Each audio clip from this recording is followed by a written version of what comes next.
أعوذ بالله من الشيطان الرجيم. بسم الله الرحمن الرحيم.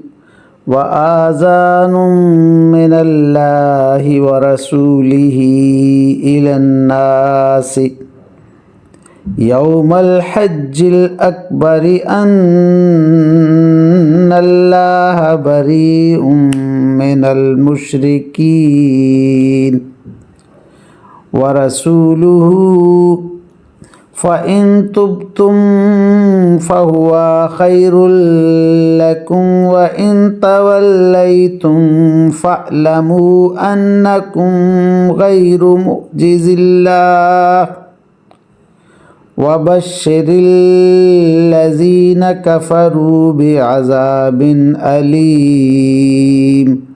آمنت بالله صدق الله مولانا العظيم وصدق رسوله النبي الكريم ونحن على ذلك من الشاهدين والشاكرين والحمد لله رب العالمین. ابھی آپ کے سامنے سورہ التوبہ کی آیت نمبر 3 کی تلاوت کی گئی. انشاءاللہ کچھ ہی دیر بعد عزت مآب راؤ شاہنواز صاحب اس آیت کا ترجمہ، تشریح اور تفسیر. اعوذ باللہ من الشیطان الرجیم. بسم اللہ الرحمن الرحیم. ملتان سے شاہنواز تمام دوستوں کو السلام علیکم ورحمۃ اللہ وبرکاتہ. دوستان گرامی، آپ کے سامنے سورہ توبہ کی آیت نمبر 3 کی تلاوت کی گئی. اب اسی آیت کریمہ کی آسان تشریح ترجمہ مفتی تقی عثمانی کا لکھا ہوا اور تفسیر ابن کثیر سے حاضر خدمت ہے.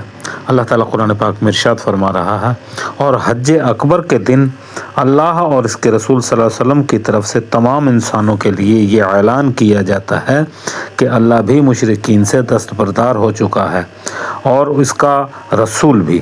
اب اے مشرکو، اگر تم توبہ کر لو تو یہ تمہارے حق میں بہتر ہوگا، اور اگر تم نے ابھی بھی منہ موڑے رکھا تو یاد رکھو کہ تم اللہ کو عاجز نہیں کر سکتے، اور تمام کافروں کو ایک دکھ دینے والے عذاب کی خوشخبری سنا دو.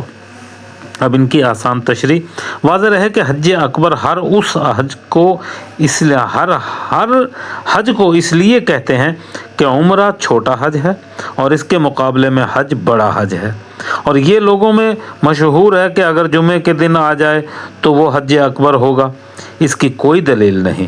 جمعے کے دن حج تو بے شک 2 فضیلتیں جمع ہو جاتی ہیں، لیکن صرف اسی کو حج اکبر قرار دینا درست نہیں، بلکہ یہ لقب ہر حج کے لیے ہے، چاہے وہ کسی بھی دن ہو. اللہ اکبر. اب ان آیات کریمہ کی تفسیر ابن کثیر سے کہ حج اکبر سے کیا مراد ہے، اس کا دوسرا حصہ بیان کیا جاتا ہے. حضرت ابو اسحاق رضی اللہ تعالیٰ عنہ کہتے ہیں کہ ابو الحجفہ سے پوچھا کہ حج اکبر کا کون سا دن ہے؟ آپ نے فرمایا عرفے کا دن. اس نے کہا یہ آپ اپنی طرف سے فرما رہے ہیں یا صحابہ سے سنا ہے؟ فرمایا سب کچھ یہی ہے. عطا رضی اللہ تعالیٰ عنہ بھی یہی فرماتے ہیں، حضرت عمر رضی اللہ تعالیٰ عنہ کو بھی یہی فرمان ہے. بس اس دن کوئی روزہ نہ رکھے.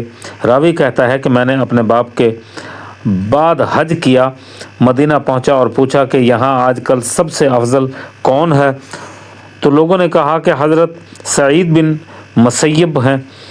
میں آپ کی خدمت میں حاضر ہوا اور کہا کہ میں نے مدینہ والوں سے پوچھا کہ یہاں آج کل سب سے افضل کون ہے، تو انہوں نے آپ کا نام لیا، تو میں آپ کے پاس چلا آیا. یہ فرماتے ہیں کہ عرفے کے دن کے روزے کے بارے میں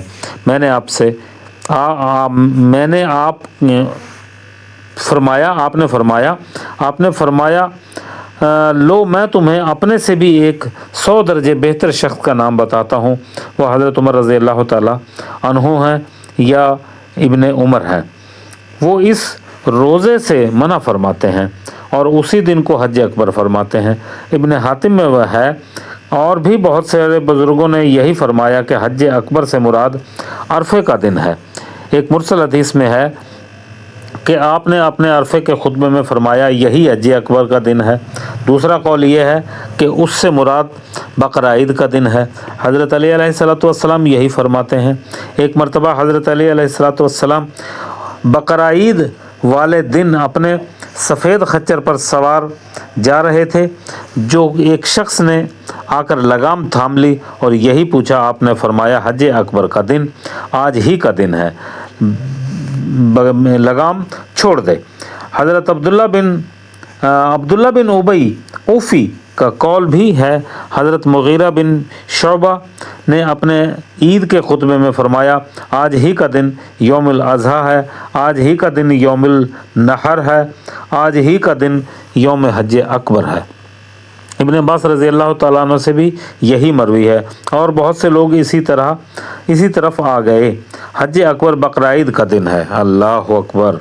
امام ابن جریر کا پسندیدہ قول بھی یہی ہے۔ صحیح بخاری کے حوالے سے ایک حدیث گزر چکی ہے۔ حضرت ابوبکر صدیق رضی اللہ تعالیٰ عنہ نے منادی کرنے والوں کو منا میں عید کے دن بھیجا۔ ابن جریر میں ہے کہ رسول اللہ صلی اللہ علیہ وسلم حجۃ الوداع میں جمروں کے پاس 10ویں تاریخ ذی الحج کو ٹھہرے اور فرمایا یہی دن حج اکبر کا ہے۔ اللہ اکبر۔ وآخر دعوانا ان الحمد للہ رب العالمین۔ آمین یا رب العالمین۔